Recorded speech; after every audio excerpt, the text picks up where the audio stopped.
Hello, everyone. Welcome to the dark fantasy, dark sci-fi, and horror panel for the San Diego Comic-Con 2021 virtual conference. We have some terrific authors, and I'm going to introduce them, and then we'll get right to some questions. Kendare Blake is the #1 New York Times bestselling fantasy author of Three Dark Crowns, Anti-Goddess, and Anna Dressed in Blood. Her work was named a New York Public Library Best Book of 2016, Chicago Public Library Best Book of 2016, and a Kirkus Best Book of the Year. Her work is sort of dark, always violent, and features passages describing food from when she writes while hungry. She was born in Seoul, South Korea, but doesn't speak a lick of Korean, as she was packed off at a very early age to her adoptive parents in the US. Find her at www.kendareblake.com. Mylo Carbia is a Hollywood screenwriter turned #1 bestselling author, widely known for her work in the horror thriller genre and trademark of surprise twist endings. Ranked 7th in Book Launch's top 10 horror writers alive today and among the top 250 most influential authors by Richtopia.com. Her award-winning writing style has been described as the perfect mix between Stephen King, M. Night Shyamalan, and Quentin Tarantino, but infused with a signature sharpness that is all her own. Mylo's debut novel, The Raping of Ava DeSantis, hit #1 bestseller in 4 categories. Sara Beth Durst is the award-winning author of over 20 fantasy books for kids, teens, and adults, including Spark, Drink, Slay, Love, and the Queens of Renthia series. She won an ALA Alex Award and a Mythopoeic Fantasy Award and has been a finalist for SIFWA's Andre Norton Award 3 times. She's a graduate of Princeton University and lives in Stony Brook, New York, with her husband, her children, and her ill-mannered cat. Jonathan Maberry is a New York Times bestselling and 5-time Bram Stoker Award-winning author. His books have been sold to more than 24 countries. He was named one of today's top 10 horror writers. His young adult fiction includes Rotten Ruin, named in Booklist's 10 best horror novels for young adults, an American Library Association top pick, a Bram Stoker, and a Pennsylvania Keystone to Reading winner. Seanan McGuire was born and raised in Northern California, where she's made a lifelong study of horror movies, horrible viruses, and the inevitable threat of the living dead. In college, she was voted most likely to summon something horrible in the cornfield. Seanan is a New York Times bestselling author of the October Daye Urban Fantasies, the Encrypted Urban Fantasies, and several other works, both standalone and in trilogies or duologies. She also writes under the pseudonym Mira Grant. She has won 3 Hugo Awards, a Campbell Award, and a Nebula Award. She earned 11 other Hugo nominations. I'm your moderator, Henry Herz, and I've authored 10 picture books. And with that, let's move on to our panelists. And since this is, we may have some aspiring authors in our audience, my first question is, what is some advice you'd care to offer young adult writers? And we'll go alphabetically. So we'll start with Kendare. Oh, wow. Right away to the writing advice. I would say, don't get tripped up and overthink it. When you're first starting out, you just want to write the story that makes you happiest when you're writing it. Just write exactly for you, exactly the kind of book that you would want to read, and just really, keep it fun. Unless it involves sparkly vampires, in which case do not write it. Yeah, that could be fun. Mylo, how do you respond to that question? I think the key here is time management. Writing is a habit. And for aspiring writers, I think that they are always looking for a large block of time in order to get writing done. When we look at how much time we spend on social media or watching Netflix, not that there's anything wrong with it, we all love it, but it's just a matter of, even if you prescribe to yourself an hour a day, maybe an hour before going to work or an hour after returning home from school, that you can accomplish a lot more than you can imagine. And when you get to Jonathan, I think Jonathan is one of the most disciplined writers that I've ever seen, where he finishes his final chapter of a book and the next day he's starting the next book, because he really has that writing habit down. And so for aspiring writers, I think that getting the writing habit down is really your first step in making this a lifestyle. Great, thank you. Sara? Completely agree with everything I just said. I have 3 pieces of advice. The first is, you're going to hear that adage, write what you know, but I really think it should be write what you love, right? The thing that gives you joy, that makes you happy, that you think is awesome. You want to try to add to the awesomeness in the world. Second piece of advice is be kind to yourself. There is this habit when you write to let that little voice of it's not good enough to come in. Just tell that to be quiet, feed it a snack, play it music, do something else, and get the words out. Because even if the words aren't good the first time, you can revise. Now, writing is not like brain surgery. You don't have to get it right the first time. The third piece of advice is there's no right or wrong way to do this. It's what works for your brain, what gets the words out on paper. In fact, I firmly believe that the only writing rule that cannot be broken is don't be boring.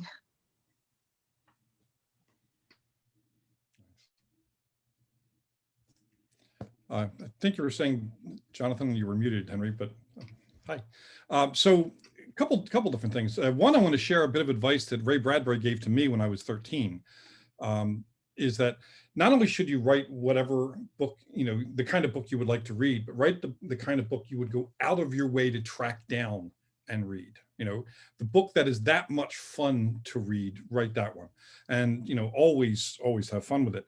But one of my favorite bits of advice for young writers, and actually any writers, is stop listening to the propaganda that it's too hard and you can't do it. People will go out of their way. Friends and family will try to, I think they think they're doing an intervention when they say, oh, it's going to be too hard, you're going to get rejected, you're not going to make any money.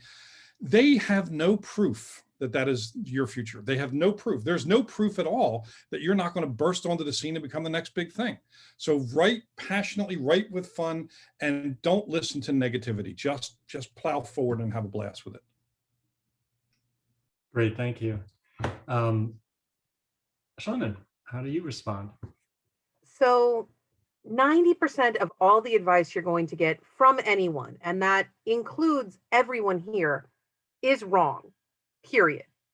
Because you and I don't wear the same shoe size. You and I don't wear the same pants size. We cannot have the same writing technique. We cannot have the same pathway. Jonathan talks about people saying, don't listen when they say you won't succeed. Don't focus on success as the reason for writing. If you want to write, you're going to write. You cannot sit down and say, I'm going to write so I can be the next Stephen King, or I want to write so I can be the next Jonathan Maberry.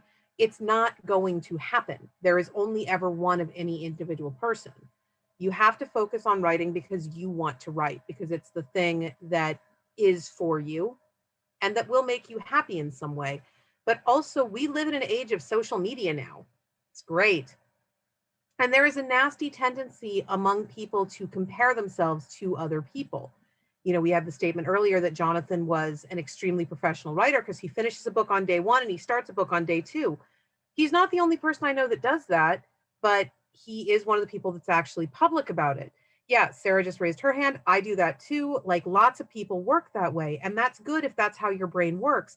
If you need a week between books, if you need time to decompress and come out of that depth, that's okay too. That doesn't make you less professional. It might make you less fast.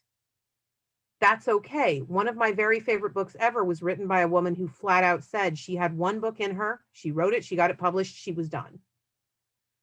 And then at the other end of the equation, you have Stephen King, who is a library all by himself. So don't compare yourself to other people. If someone telling you their daily word count makes you feel bad, don't listen to other people's daily word counts. Find the techniques and the tactics that will work for you and that will give you what you need out of a writing career. Thank you, that's good stuff. So the only rule is that there's no rules. All right, second question, and we'll go in reverse order, so we'll start with Seanan. Between the three genres of dark fantasy, dark sci-fi, and horror, what is your favorite and why? Which do you prefer to write and why? I mean, it is interesting to me that you call those three genres, because frequently horror is a flavor as much as it's a genre. The difference between a fantasy story and a dark fantasy or a fantasy horror is the viscera.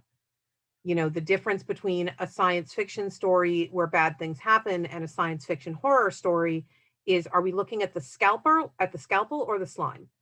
So horror just sort of adds into everything. It's one of my favorite flavors, but I don't necessarily call it a genre in and of itself most of the time in the majority of applications. Whether I prefer fantasy or science fiction kind of depends on whether I want to swallow another tapeworm. Science fiction, you do have to do a lot of research, more research if you're a female identifying author than if you're a male identifying author, because you will get more people grilling you on your science aggressively and at convention panels as if you know nothing. I've literally done panels where the man who was asked a question before me went, "Oh, I made all that up. I knew nothing about orbital physics. I made it all up," and got applause. And the next question was someone going, "Well, Ms. Grant, in your book, you imply that a viral micron is a unit of measure, but a viral micron is a unit of weight. How do you account for this major and book altering error?" I pity the person that pulls that on you in a public forum. It was not pretty. No, I was a lot less nice than I actually try to be with convention audience questioners. But that is a thing that happens more frequently to female identifying and presenting authors, that we will get grilled on our science in a public forum. So for me to write a science fiction book, I have to do 2 to 4 years of research. I actually did give myself a tapeworm so that I could write a trilogy of books about living with tapeworms. My doctor was not thrilled. Neither was the tapeworm when the antiparasitics showed up. But fantasy, I can just sit down and do. So it really depends on how much homework I feel like doing that week. Now that's commitment to your craft. Eating a tapeworm. That's going to have to become a meme now. Jonathan, have you ever swallowed a parasite intentionally? And if not, why not? Not intentionally, no, but they sound yummy. Now, of the 3 categories, and I do agree that horror is a flavor, but if we're going to lock into those 3, the genre that I love most is actually science fiction horror. Horror that uses, or science fiction that uses horror as a medium to tell the story. I'm a science junkie, love science of all kinds. I find it, like for my personal taste, I find that science fiction allows me to ground the story more in the real world, which makes it more relatable for me. I'm not afraid of supernatural things. I am afraid of science going off the rails, being misused, et cetera. Check out the last year and a half. So I like science fiction that has that darkness to it. And most of what I write, my Joe Ledger series is weird science with horror elements. My Dead of Night zombie series, it's science fiction, just happens to be science that created zombies. Most of what I write tends to have a science background of some sort.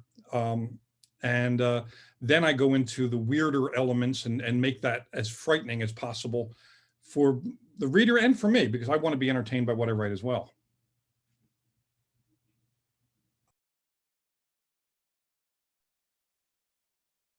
I have to unmute myself. Sarah, you're next. You guys have mastered the alphabet. You know who's next. I love all 3. Most of what I've written so far has been fantasy, mainly because I can't help adding in a talking animal now and then, because constantly, so many talking animals. But one thing that I really love writing is world building. I've been doing that since I was a kid. When I was 10 years old, I would grab all the scrap paper in the house, tape it together, and draw these huge maps of fantasy lands. And then I would give everybody magic powers and a talking animal sidekick, because that's what one did. So I've always loved world building. I've always loved creating these worlds that I would survive for about 5 seconds. I have no survival instinct or skill or anything. I would totally be that character that shows up in the first chapter to show how deadly this world is. So I love building these worlds. My Renthia books have bloodthirsty nature spirits. Race of Sands has monster racing that will kill you if things go wrong. Bone Maker, my newest one, is all bone magic, and now these bone things. I love making these worlds filled with things that can't exist but would definitely kill you if they did.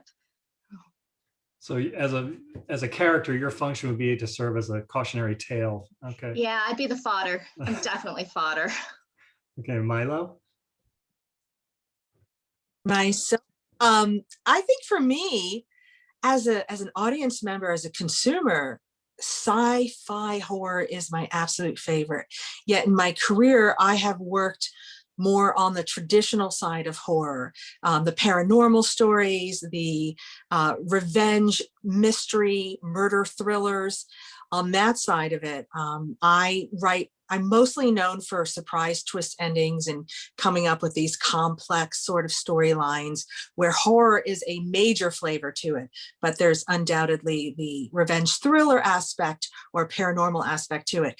But the projects I'm working on now, just wrapping up at my first sci-fi horror and also a fantasy piece, but it is truly, I think, the most terrifying, and I am loving every bit of it. Just as others have said, what we've gone through over the past year and a half has just shown us where our true fears lie. And we can put together some amazing monsters all day long, but truly the monster that gets to us is the one that we don't see, that's right there in front of us. So as a big, huge fan of 80s sci-fi horror movies, getting to write that is my absolute favorite, and you'll probably see a lot more of that from me. Cool. I always feel like humans are the biggest monster because we have the potential to be angels, but we also have the potential to be monsters. Kendare. Yeah, I love all things horror. I think horror has a place in everything. I tend to think of, horror is your mileage may vary. What some people will call horror, other people will call a fairy tale. So I tend to think of horror elements as just something that is horrifying, not necessarily something that is scary.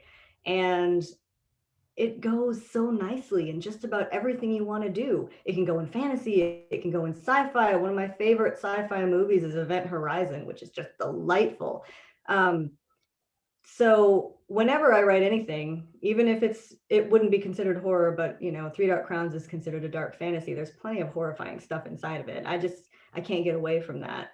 What I will get away from is sci-fi. I never like to say never, but I will say I will never write sci-fi, ever. You will not see it from me. I will not go anywhere near it. And it is partially for the reason that Seanan described. Also, I'm not going to swallow a tapeworm. And oh, that sounds so scary. That was so great. I'm lazy when it comes to research. I'm not going to do that, all the math and the physics and the head exploding because of the pressure changes. I mean, that's fun to watch, but I can't do it. Understood. All right, next question, and we'll start with you, Kendare, going back alphabetically again. I know this question gets asked a lot, and again, it's going to vary with everyone, but do you have any particular areas that serve as sources of inspiration for your writing?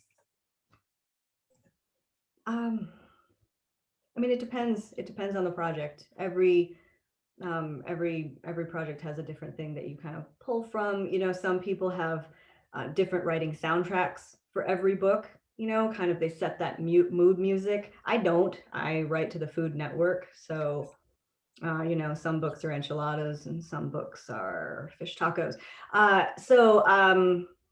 No, I pull inspiration from everywhere. And you never know what's going to stick. Any little detail that you find fascinating, a news article, a weird scientific finding, a fluke, just something odd that a stranger says, it can come from anywhere. So it's just nice to be open to it. And I try to, put my feelers out in all directions. And every single thing that I read too, there's always something to learn. True. Mylo? You're still muted. Can you hear me now? Yes. Okay. For me, I think two main inspirations, one of them being my past.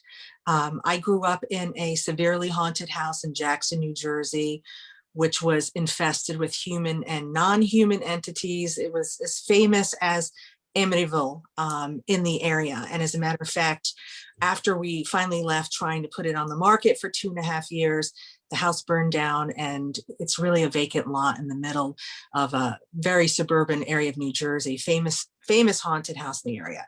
And that obviously impacted me. It impacted my sleeping patterns as a child. It impacted my experiences. And for me, the paranormal became normal.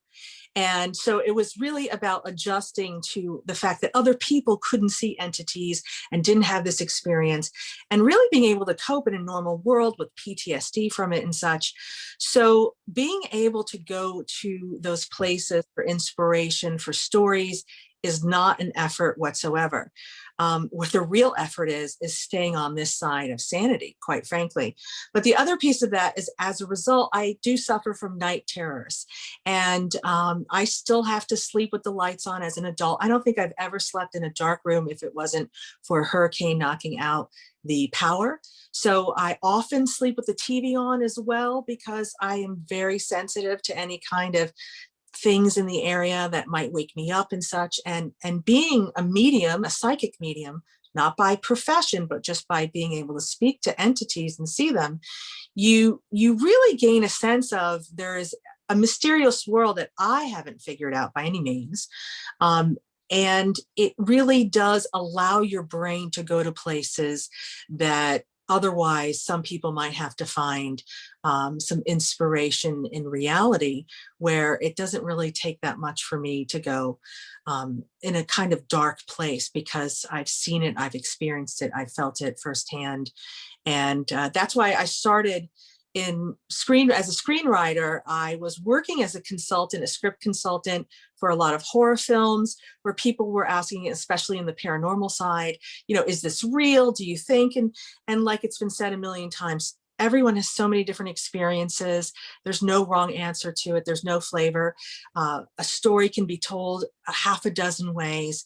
The same people can experience the same events and facts and still have such a different feeling and experience through it.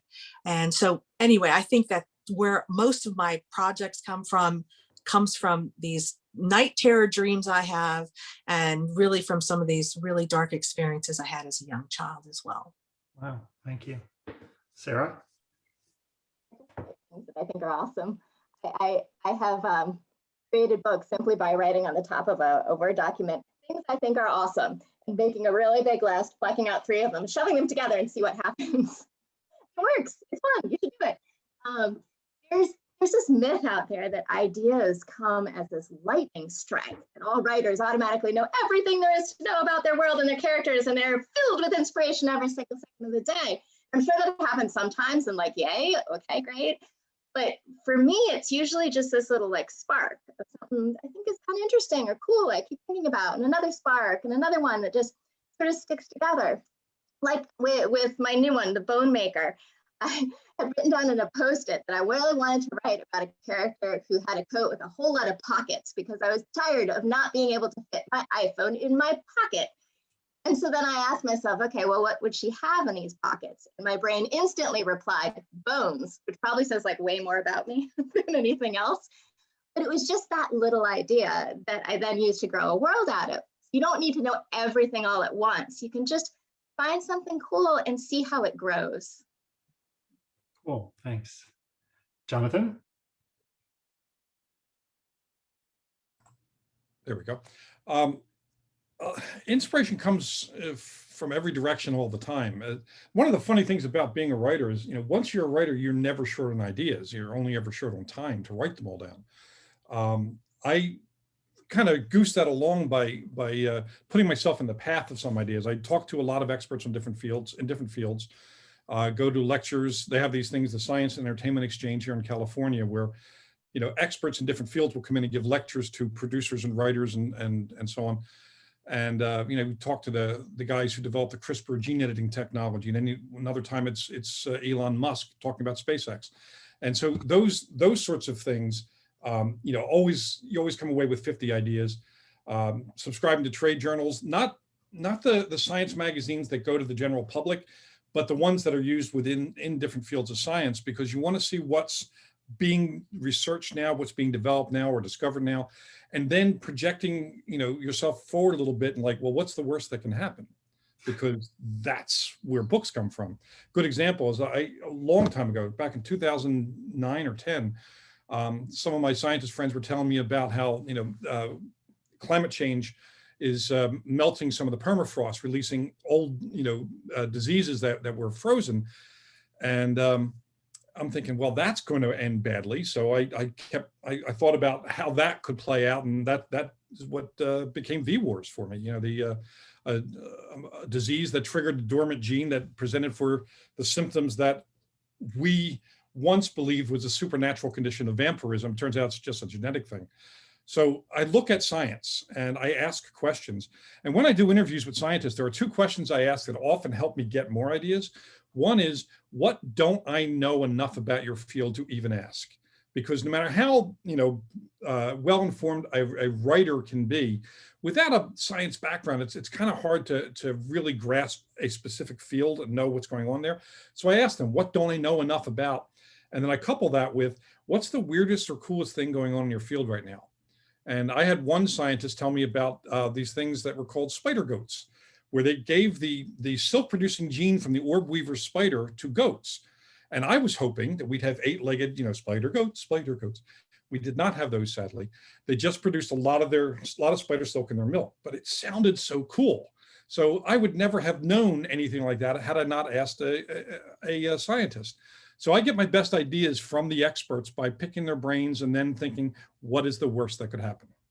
Very cool. And for curious viewers, why do we need more spider silk? Because it's stronger by weight than steel, so you can make some amazing things out of it. Yep. And I'm sure Sarah is going to end up having a talking spider goat in a future novel now. I literally just wrote down spider goat. So thank you, Jonathan. Seanan, I think you have a bit of a science background, and so how do you answer the question? I was a dual major in folklore and herpetology at the University of California, Berkeley, go Bears, which is basically the fairy tales and dragons degree. And one thing that you learn very quickly in any kind of anthropological field, but definitely in folklore, is that humans are natural magpies. There is, I'm not going to say no such thing as an original idea, but original ideas are punishingly rare. Almost everything you think you have had an original idea about is in some way inspired by something else. Even if it's a recipe. I cooked dinner last night and I do a really nice strawberry salmon where you cut strawberries and you layer them on top of the salmon before you bake it. I don't know anyone who doesn't know me that does that, but I also watch a lot of Food Network and I know that they like to combine fruit and meat. I probably saw someone on an episode of Chopped put strawberry jam on fish and have completely forgotten the source material, so it becomes an inspiration thing. I wrote an entire novel basically about the chorus of a Hanson song. You get inspiration from where you run into it. Much like Jonathan, I run into weird little science things and I fixate on them and I harass the experts ad nauseum because scientists love to talk. Scientists like to talk even more than authors do, especially when they're talking to someone that will listen to them and is actively interested in not misrepresenting their field. You can be inspired by literally anything. Sarah mentioned that write what you know is not always the best advice. And part of that is that write what you know as the truest adage is the reason that we have an entire subgenre of middle-aged college professors having affairs with their grad students. You write what you know about, you're going to be in very narrow slices of things. If you write what interests you and write what attracts your attention and makes you ask questions, you'll come up with new and interesting things. They may not be original, they may just be mixed masters of the entire world, but there's nothing wrong with that. Great. And on the subject of cooking tips, if you take Captain Crunch and you put it in a Ziploc bag and you pulverize it to powder, that makes a delightful breading for mahi-mahi. Just little bonus tidbit there for you. Interesting. Yeah, it's quite good. There's never not a use for the captain. Okay, so for those of you that have experience with this, I don't know if everyone has, would you care to talk about the experience of taking a novel and moving it, adapting it for television or the big screen? And so I don't want to embarrass anybody if this hasn't happened to you. It hasn't happened to me, but does anybody care to raise their hand and volunteer to talk about that experience? Okay, I see a couple hands. Let's ladies first. Sarah, you want to go first? Yeah, oh wait, I'll show it to you. I have it. Yes. So this one, Drinks They Love, which is about a 16-year-old vampire girl who gets staked through the heart by a were unicorn and develops a conscience, is really mad about it, became a TV movie. And it was so much fun. Just knowing that there are these like grown people that were out in the wilds of Canada running around pretending to be people that I invented in my brain was awesome. And oh, also when the premiere came out, they asked me to live tweet during it, which by the way was terrifying. My hands were shaking. But so I tweet, I was like, oh, the King of the Vampires just came out. He has a great voice. And the actor would tweet back. I'm like, you're on my TV. This is weird. It was cool. And were there any, like I've heard from some authors that they were not happy with the tweaks that are made from converting the novel into a visual medium? I knew from the very beginning, it's a different storytelling medium. I knew that they were going to make changes. You know, there's budget differences. I don't have a budget for how many talking, flying, whatever exploding things I put in a book, but when you put it on film, there are different considerations. Plus, it's simply a different way of telling a story. You're not seeing it from inside behind someone's eyes. So I knew there would be changes, and whatever they did, my book is still my book. So I was happy with it. I thought it was cool. Right. Mylo, I saw your hand. Yes, I just wanted to talk a little bit about this since I come from the screenwriting world, right, and turn into a novelist. I think the best analogy is that as a screenwriter, you're the surrogate mother of story, whereas as a novelist, you are the birth mother. And that's something that I think a lot of people who start off as novelists need to understand, that we of course have to deal with agents and editors who make changes, but in the end, it really is our baby. When you're dealing with TV and movies, it's completely the opposite. To be honest, you're kind of the lowest person on the totem pole. And you have to deal with your script going through development. And there will be people who don't really understand where you were originally going with your story, who are making changes for different reasons. They could be commercial viability. They could be to distinguish the work from another movie that's on the pipeline coming out.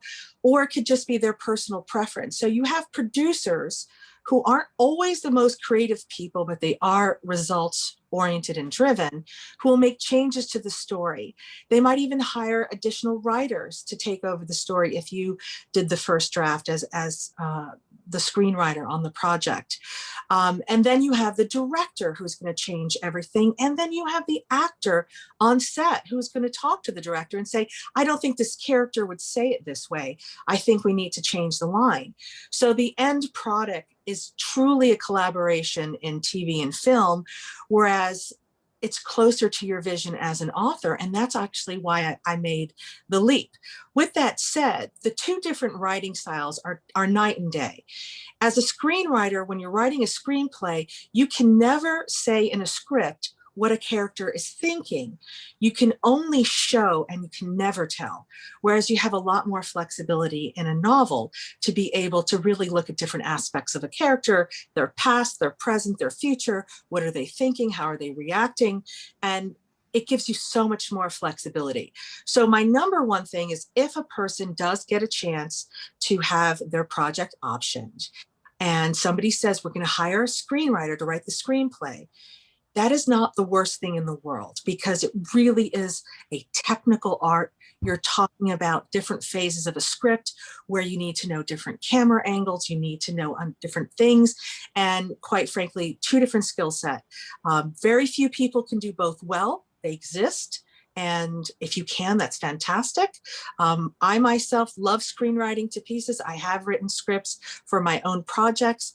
I've actually stopped taking work where I'm doing scripts for other people's projects and really focusing on novel writing, because this is, to me, this is where the beauty lies. Cool. Jonathan, I think I saw your hand. Yeah, well, I have had something adapted, Rotten Ruin, or V-Wars rather, was adapted for TV.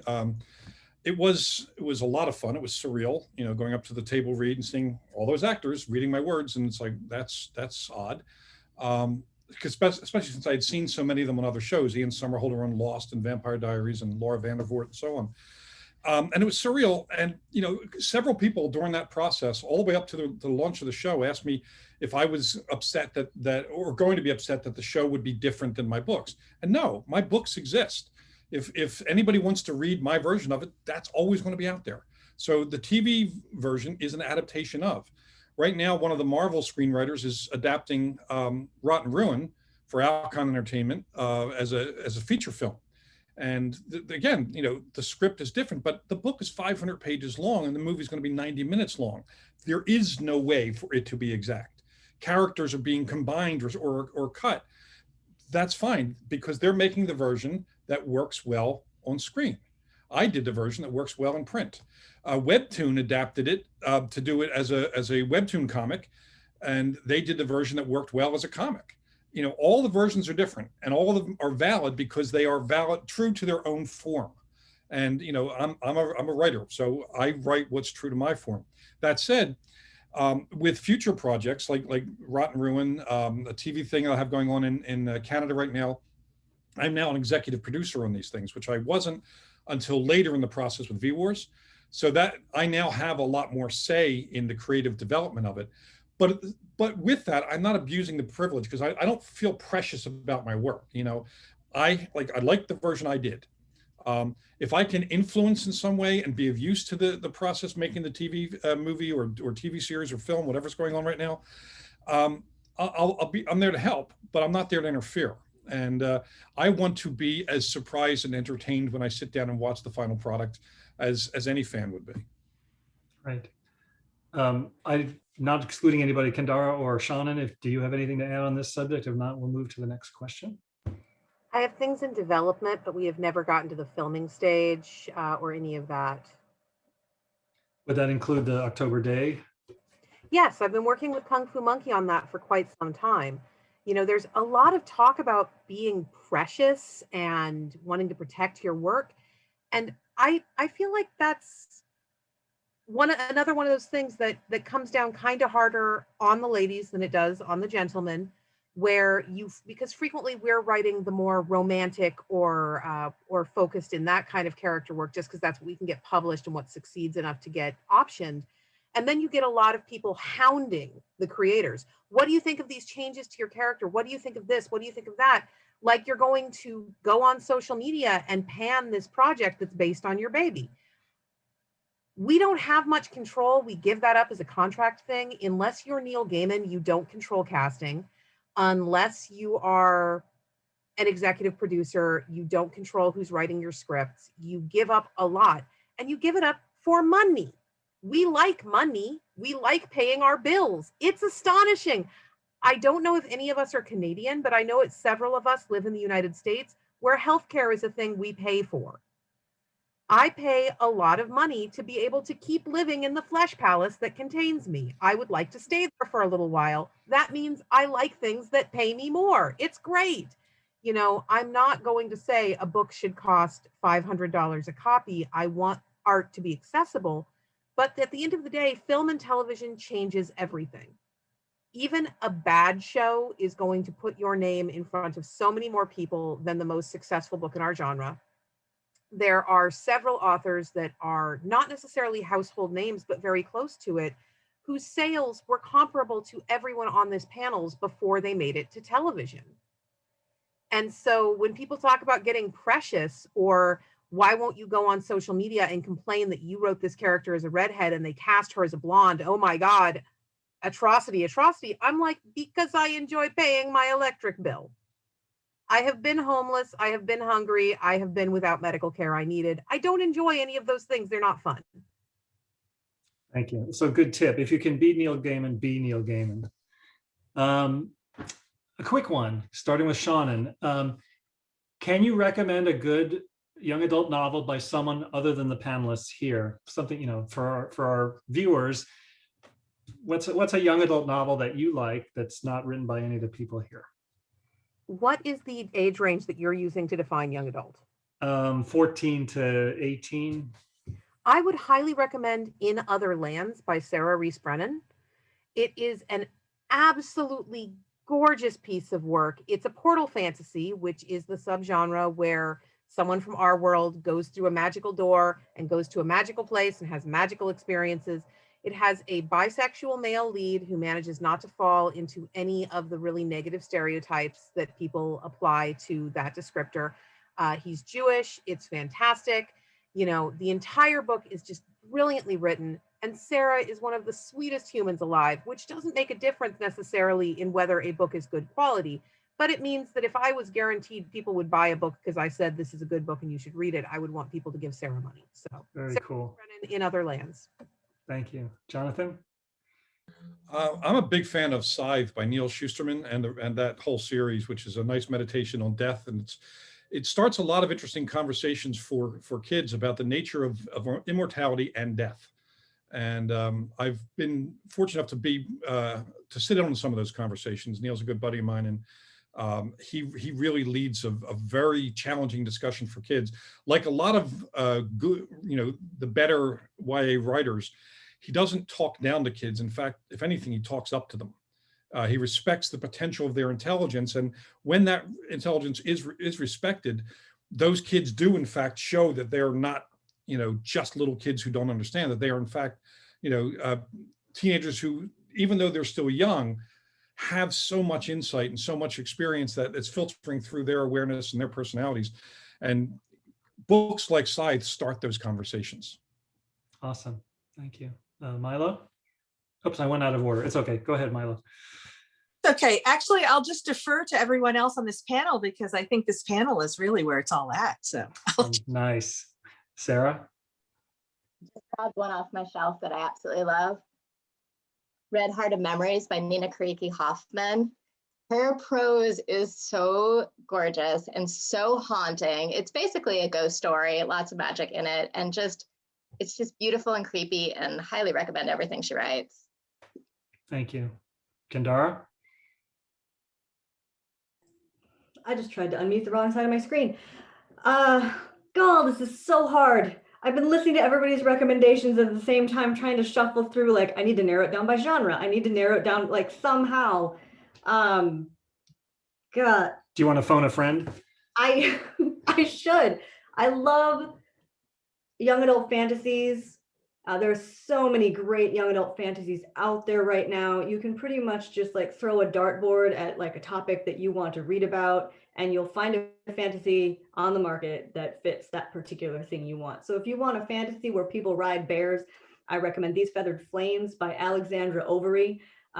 It's a Russian-inspired folktale about two sisters, one who is destined to become this mythical creature called the Phoenix, who like burns people alive, and the other one who is destined to become queen. But a lot of chaos ensues. And the other one that I always recommend is Sadie by Courtney Summers, which is a fantastic thriller about a girl who recently disappeared, and the podcast investigator who's trying to figure out exactly where she went, why she left, and what happened to her. And that is, if you're looking for a read that you're just not going to stop reading until you can't keep your eyes open anymore, it's Sadie.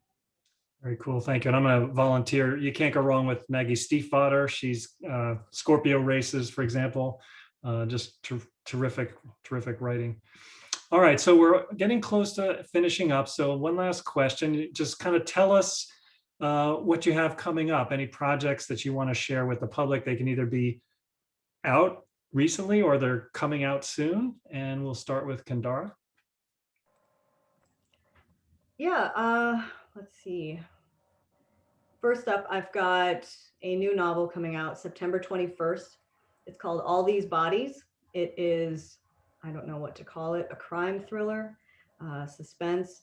It's about a string of strange murders that rips through 1958 Midwest, and all the bodies, all the victims are found, totally drained of blood, but no blood anywhere at the crime scene until they find a farmhouse. An entire family is murdered in a farmhouse, and in the middle of it is a 15-year-old girl, and she's like totally covered, just drenched Carrie style in all of their blood. And the story is about that girl and telling her story to the sheriff's son, who wants to be a journalist, and he is the only one that she will confess to. And that's in September. And then in February, I've also got a new Buffy the Vampire series that I'm writing for Disney called In Every Generation, which has been so much fun. It's like a vacation. Great, thank you. Mylo? Yes, besides the amazing project I'm working on with you in the future, I have a sci-fi horror novel coming out called Zoo, and it's spelled Z.O.O. And it is about a young girl with albinism who is abducted in pure daylight by extraterrestrials. And it really chronicles kind of a flip of script of human beings being animals in a setting where we have extraterrestrials who really treat us differently. Kind of a very modern and weird horror take on Planet of the Apes, I think is probably something would be in alignment with. And we've been postponing this project. It's actually coming out this fall, October, but there's been so many rewrites due to cancel culture and not wanting to get this book banned, because I'm famous for getting books banned. I have an old title that's been banned. So we're trying to work on making some changes to get that back in, but we're trying to really push the envelope without going too far. But it's so hard for me to stay on this line. I love envelope in the kind of gore and in what I write in pure horror. And this is one of those things where I'm really excited about this piece because it speaks volumes about us as humans and what we're doing on this earth to animals, just by telling a story of what would happen if it happened to us. So that's pretty much coming out. Again, that's Zoo, and then working on another really exciting historical horror piece that'll be coming out in 2022. Great, thank you. Sarah? I'm going to be super subtle and hold it up. There. Yay. Yay. This is my new one. It's called The Bone Maker. It's about second chances and has a lot of bone magic. It's set 25 years after these 5 heroes saved the world, defeated the big bad. They think their story is over, and it definitively is not. Nice. Jonathan? I got a couple things coming out over the next 12 months. The soonest one is Relentless. It's the 12th of my Joe Ledger series, and it is definitely a combination of science fiction and horror.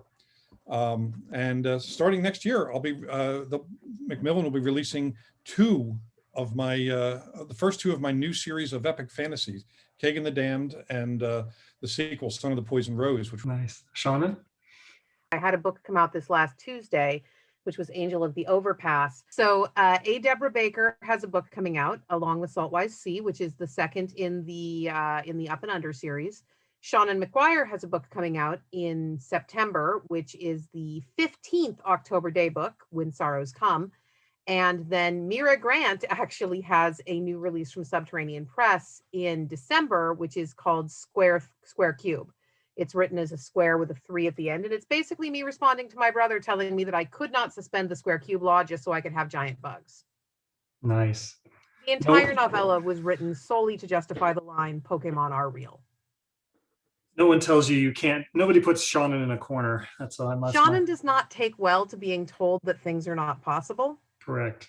I have a picture book coming out in the fall called I Am Smoke. It's a creative nonfiction autobiography of smoke, describing how it's used across cultures and around the globe throughout history. It's kind of a really bizarre but fun science-based picture book.